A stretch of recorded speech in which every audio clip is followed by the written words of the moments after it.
Good evening. Thanks for joining us on the news at 8. Today, the 18th day of March 2025. I am Chi on my first headline. Governor Oti officially signs new electricity bill into law in Abia. Rivers faces uncertainty as House of Assembly blocks Governor Fubra's Supreme Court compliance efforts. FCT Minister Wike revokes PDP National Secretariat plan. The commercials and be right back with details and many more.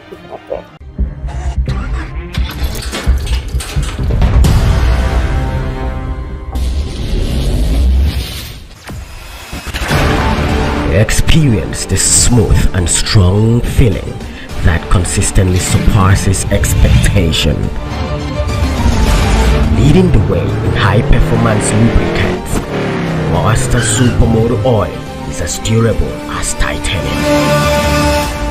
Welcome back. Now to details. The Abn State Electricity Bill, which gives the state the authority to control its electricity market, was signed into law by Abn State Governor Alex Oti. Speaking while assenting to the executive bill at the governor's country home, Umuehim Uvosi, in the Isialangwa South Council area, Oti explained that with the law, government has been vested with the capacity to implement the law, stressing that the state would soon set up the Abn State Electricity Regulatory Authority, ASERA. Governor Francis Nweforo of Ebonyi State has suspended 3 commissioners from his cabinet due to allegations of absenteeism. The commissioners were suspended for 1 month for being absent without any permission during the State Executive Council meeting held on Monday, March 17th. The suspended commissioners include Solomon Azi, Grants and Donor Agencies, Victor Chukwu Environment, and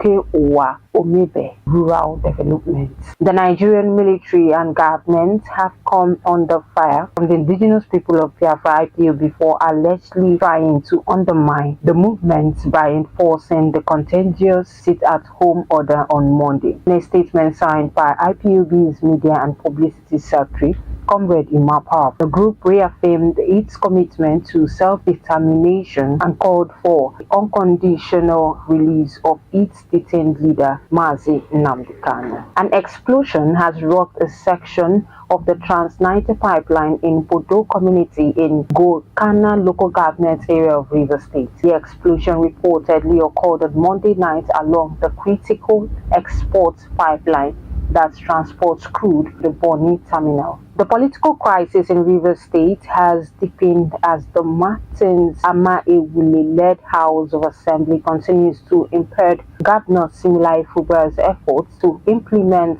the recent Supreme Court judgment, raising concerns about governance and economic stability in the state. Following the Supreme Court's ruling on February 28, 2025, which addressed critical issues including the annulment of the October 5, 2024 local government elections, the seizure of Rivers State's Federation revenue allocations, and the re-presentation of the 2025 budget, Governor Fubra swiftly pledged full compliance. The State House of Assembly launched impeachment proceedings against Governor Similai Fubra and Deputy Governor Professor Ngozi Odu on Monday, causing anxiety and tension in Rivers State. The Martin Amaewule-led assembly, loyal to the former governor and minister of the Federal Capital Territory, Nyesom Wike, served Fubra and Professor Odu with a notice of alleged gross misconduct, signaling an imminent impeachment process.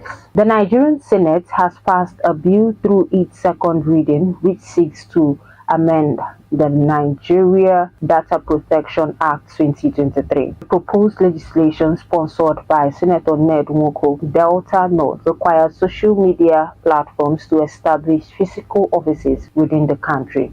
According to Senator Nwoko, Nigeria's significant digital presence, with over 220 million people spending an average of 3 hours and 46 minutes online daily, warrants the need for social media platforms to have a local presence. Minister of Federal Capital Territory FCT Nyesom Wike has revoked the Land of the People's Democratic Party (PDP) National Secretariat in Abuja. The revocation notice was contained in a letter dated March 13, 2025. The letter, titled Notice of Right of Occupancy with file number MISC 81346 in respect of plot number 243 within Central Area District, Abuja, was signed by the Director, Land Administration FCT, Chijioke Nwakweze attributed the decision to the failure of the opposition party to pay the annual ground rents from January 1st, 2006 to January 1st, 2025. The House of Representatives passed the 4 tax reform bills on Tuesday, which were transmitted to the National Assembly by President Bola Tinubu in October 2024. Recall that the House had on Thursday last week considered and approved the report of the House Committee on Finance, which made some recommendations, particularly in controversial areas such as the value-added tax and inheritance tax. President Bola Tinubu convened a high-level meeting with Nigeria's service chiefs and key lawmakers at the Aso Rock Presidential Villa in Abuja on Tuesday. The meeting, which began around 3 p.m., was attended by prominent figures including the Chief of Defense Staff, General Christopher Musa, Inspector General of Police Kayode Agbetokun, National Security Advisor Nuhu Ribadu, and the Director General of the Department of State Services Oluwatosin Ajayi. Conferring Singh on Tuesday, as Cambodia's autocratic former leader celebrated the action for fighting fake news, Beijing claimed that media outlets targeted by U.S. President Donald Trump had a notorious history of covering China. Trump signed an order last week freezing Voice of America, Radio Free Asia, Radio Free Europe, and other outlets as part of his sweeping cuts to federal government spending. While on sports, Nigeria is quickly filling the Super Eagles camp as they get ready for their pivotal 2026 FIFA World Cup qualifying matches against Rwanda and Zimbabwe. As of Tuesday morning, 21 players had arrived at the team's camp, with only Sadiq Umar and Al Hassan Yusuf yet to join. Sports news brings us to the end of the news at 8. Before we go, recap of major headlines. Governor OT officially signs new electricity bill into law in Abia. Rivers faces uncertainty as House of Assembly blocks Governor Kubra's Supreme Court compliance effort. FCT Minister Wiki revokes PDP National Secretariat plan. For these and many more, look onto our website at www.abntv.com.ng. You can also download the app to your Google Play Store. Download ABN Radio/television. You can as well follow us on all our social media platforms displayed on the screen. I am Chinya Omahe. Do have that night rest and stay safe.